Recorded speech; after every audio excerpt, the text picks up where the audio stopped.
ভূমি অফিসের কর্মকর্তা বা কর্মচারীদের বিরুদ্ধে অভিযোগ কোথায় করবেন? খুবই গুরুত্বপূর্ণ একটি বিষয়। এর কারণ হচ্ছে আমাদের দেশে সবচেয়ে বেশি ঘুষ বাণিজ্য হয় ভূমি অফিসে। এছাড়াও হয়রানির শেষ নেই।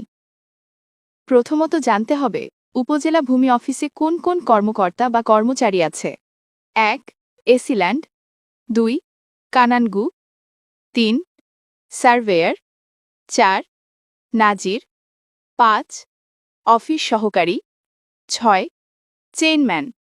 দ্বিতীয়ত তহসিল অফিসে আছে তহসিলদার বা নায়েব, সহকারী তহসিলদার, অফিস সহকারী।